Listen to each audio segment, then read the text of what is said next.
Hello everyone, a very warm welcome to my channel Ritu Garg Maths Classes.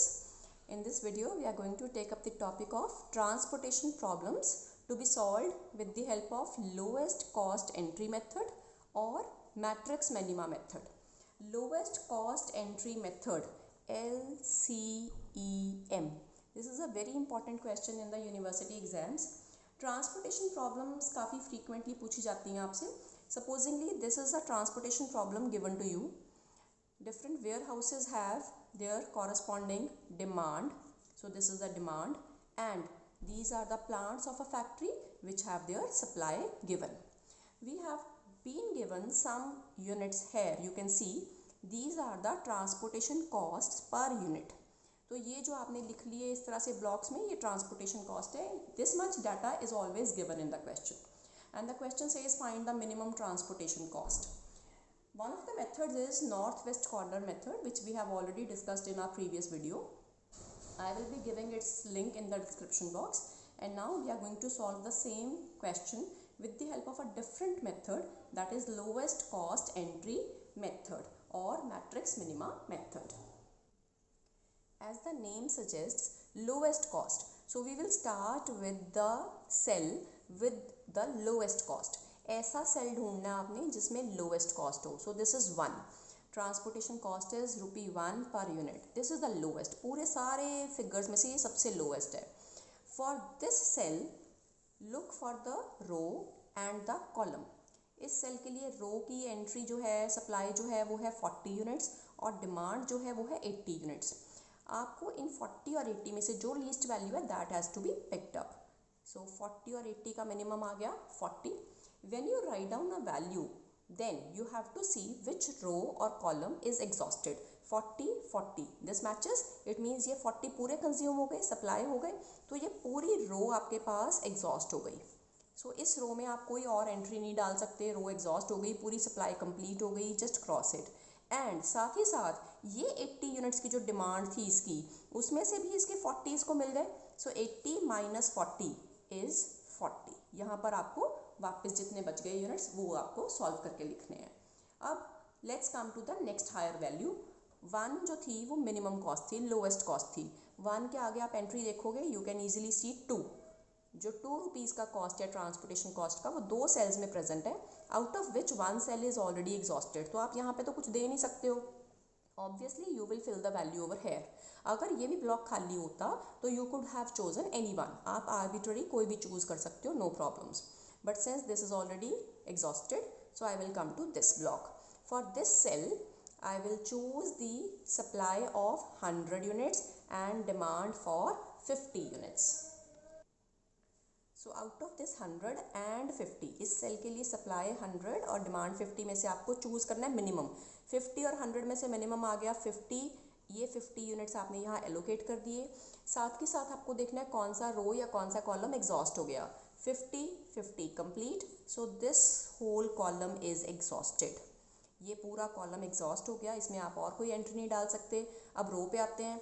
ये रो में से 100 units की supply हो सकती थी, 50 आपने दे दिए, बाकी बचे 50. So that you have to write down. अब आपका नंबर 2 ये हो गया. Let's come to the next higher number that is 3. वो ऑलरेडी एग्जॉस्टेड है और 3 और कहीं अवेलेबल नहीं है, so just leave it. Let's come to the next entry that is 4. ₹4 is the transportation cost per unit. इस सेल के लिए for this cell the row supply is 50 and demand is 20. so आपको 50 और 20 इन दोनों का minimum देखना है, that is 20. जब आप ये 20 यूनिट्स एलोकेट कर देते हो तो ये 20 कंप्लीट हो गया और ये कॉलम एग्जॉस्ट हो गया just as a same which we have done earlier. और ये 50 में से आपने 20 यूनिट्स और सप्लाई कर दिए, आपके पास बच गए 30 units. Now 4 is done. Come to the next number that is 5. 5 भी 2 जगह प्रेजेंट है लेकिन उसमें से एक सेल ऑलरेडी एग्जॉस्टेड है, सो जस्ट लीव इट. इस सेल पे आते हैं. For this cell row supply is 30 and demand is 50. So 30 and 50 का मिनिमम आपको उठाना है, हमेशा मिनिमम लेना है आपको, क्योंकि वही आप उसको फुलफिल करके दे सकते हो.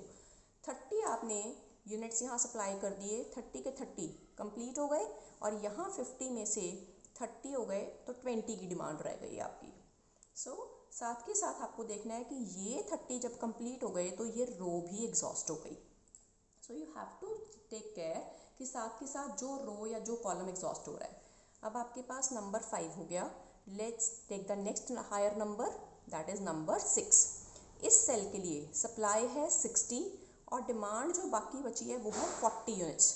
तो 40 और 60 का मिनिमम दैट इज 40 यूनिट्स।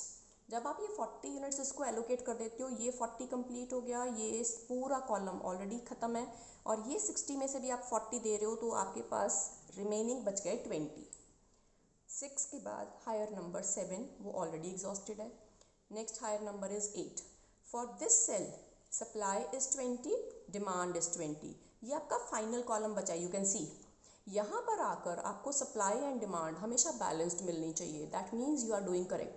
अगर ये 20-20 आ रहा है, इट मीन्स जितनी डिमांड है उतनी सप्लाई आपके पास अवेलेबल है, problem is balanced and you are doing it correct. So the table is done.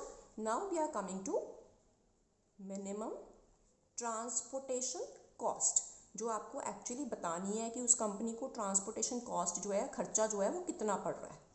That is simply the product of these two elements, 8 into 20, because 8 rupees per unit cost लग रही है, आप 20 units उसको भेज रहे हो, तो 8 into 20 plus 6 into 40 plus 4 into 20। हर रो में से आपने जहाँ जहाँ एलोकेशन की है, you have to pick the entries. 2 into 50 plus 5 into 30 plus 1 into 40. Let's simplify. 160 plus 240 plus 80 plus 100 plus 150 plus 40. When you add it up, it becomes 770. So that is the cost of the transportation.